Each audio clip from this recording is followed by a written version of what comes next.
The season finale of Ahsoka has finally arrived. Did it right the wrongs of its predecessors and give us a satisfying conclusion to this mess of a series, somehow bringing back from the brink a show that had made no discernible effort to tell a coherent story thus far?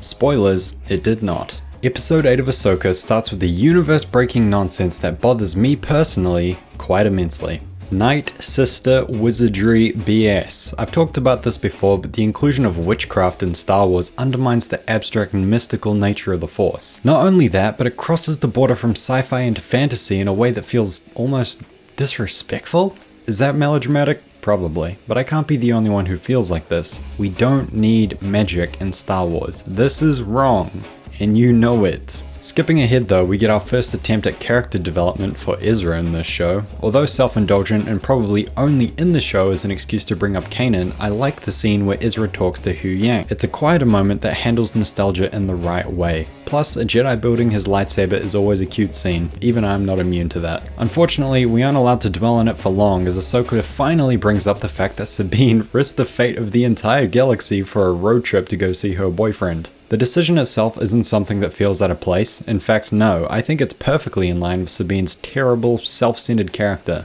Actually, it's the fact that when brought up, all Sabine says is, "I'm sorry," and Ahsoka is like, "Oh, that's chill actually."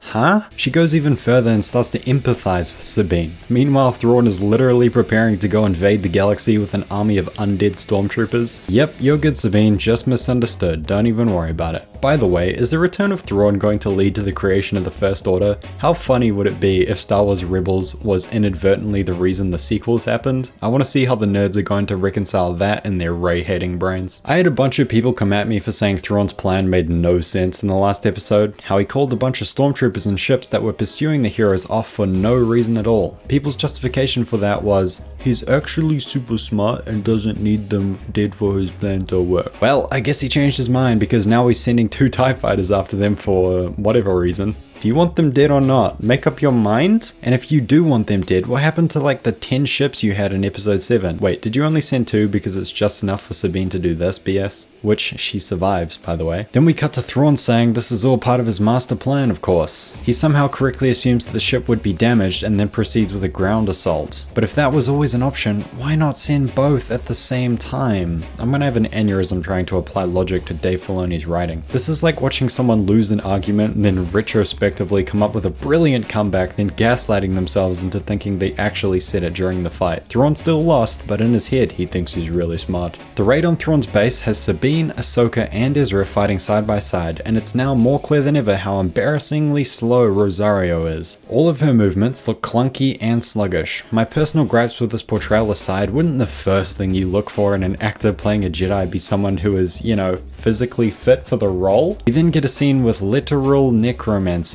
And once again, when I brought this up earlier, I feel like the dark side has enough nuance without having to rely on abilities like spells and necromancy. I was joking. I cannot believe that we are actually watching Jedi fight zombie stormtroopers now. What kind of embarrassing fanfiction is this? The hilarity doesn't stop though, because next we get to watch Rosario Dawson have rings run around her by a woman 10 years her senior. And after Morgan's unconvincing defeat, Sabine's spiritual awakening, and Ezra conclusively contributing nothing at all to the show, it wraps up with the villains escaping and the heroes alive, largely due to Thrawn's complete incompetence. And yes, you did hear that right. Our heroes achieved literally nothing over the course of the entire season. They are stuck on the planet until the next pod of plot-convenient whales arrives. What a shame. Now you may be wondering where the best characters in the show went all this time. Well, Baylan is on a trip to New Zealand for some reason. Yeah, New Zealand mention, yeah! And Shin is sulking. Truly fascinating plot threads I can't wait to see picked up in season 2. Of course, we can't end the episode without just a little bit more clickbait, so Force Ghost Anakin shows up. If the show had any balls at all, it would have been Sebastian Shaw. How funny would that have been? I literally would have forgiven all of the show's sins if Dave had done that, but no, it's finally over. So concludes the cheap, manipulative, directionless, gratuitous, self-indulgent, pretentious fanfiction that is Ahsoka. Still not the worst Star Wars media ever made, but we are definitely right on the prequel's asses at this point, stealing all their best tricks even.